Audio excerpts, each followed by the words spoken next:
The toughest test yet for the Patriots secondary this season? It may just be this Sunday. This is the Foxborough Report, brought to you by 1-in-100. For cheap tickets to Patriots games, Celtics games, and other events, check them out at 1in100.co. They can get you in the building for the price of a beer or a pizza. Again, that's 1in100.co. I'm Alex Barth. He's Evan Lazar for CLNS.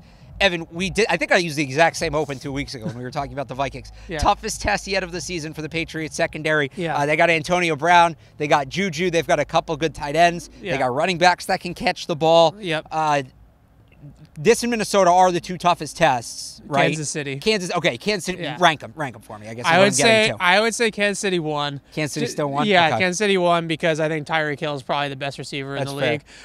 Number two, I would put this Pittsburgh team, and then number three, Minnesota. So this team's better than Minnesota. Obviously, Patriots did a great job defensively against the Vikings, specifically with Stephon Diggs. We'll throw the asterisk in. He was a little banged up. Yeah. And Adam Thielen didn't do much. Kyle Rudolph didn't do much in that game either. Yeah. When you look at Smith-Schuster and Brown, right? Yeah. And the Patriots love to kind of go back and not repeat game plans, but take stuff from different games.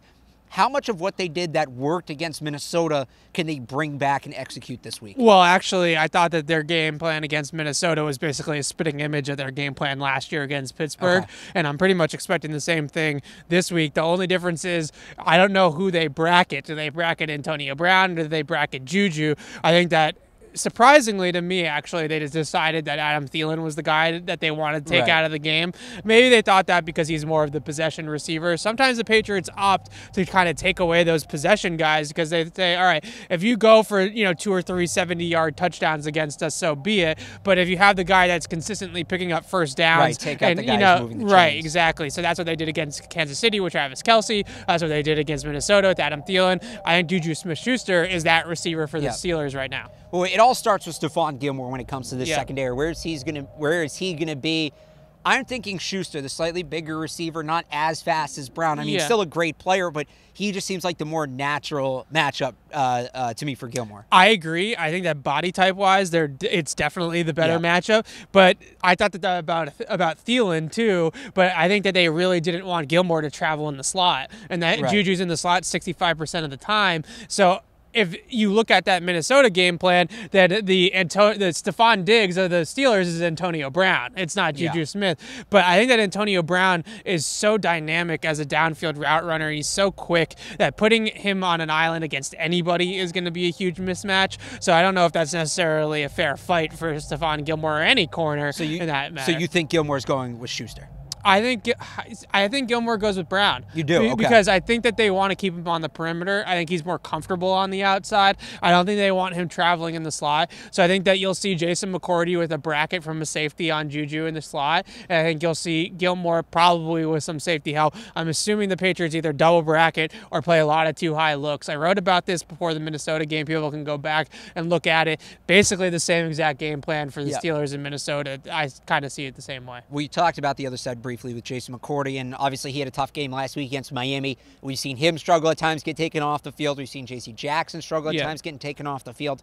I mean, it's a bigger picture question. We'll get to it before the playoffs, who really is the Patriots' second corner. But this week, you assume Jason McCourty will start, but who do you think gets the majority of the run opposite Stephon Gilmore? I think it's going to be Jason because I think that what they notice... You think he can have a bounce-back game this week? I do, but I think what they notice when they want to execute these very scheme-heavy game plans, I think that they want the veteran in that spot. Because against Minnesota, they knew that they were going to bracket Thielen on a lot of plays. And that's you need to know your assignment. You need to know how to work off of the other guy. So what better than to put the twins on a guy, and there can't be any better chemistry than twins, right? So you put those two guys on there, and it makes it a little bit easier. Obviously, it didn't work out all the time. They gave up a touchdown. They almost gave up a big move on a double move by Adam Thielen a little bit later on in the game. But overall, they did a really nice job.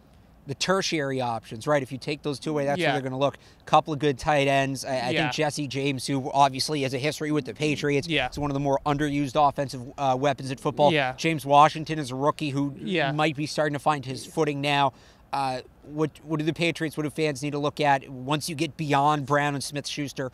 who could hurt the Patriots there? Well, I think it's actually the Pittsburgh screen game. So they throw a lot of screen passes to both their running backs, their wide receivers too. Antonio Brown, I'm pretty sure, has caught the most screen passes out of any wide receiver in the league. And also their tight ends, as you mentioned last week, they put Vance McDonald in the backfield at running back and ran a running back screen to the tight end, Vance McDonald, basically playing as a running back. Without James Conner in the lineup, they kind of had to come up with some creative ways to get some plays out of the backfield that weren't just passing the ball to the perimeter. So I'll look at the screen game, the tight ends, the running backs. If it's Jalen Samuels again, he's a guy that can really hurt you catching the ball out of the backfield. He had a few big screen passes against Oakland too.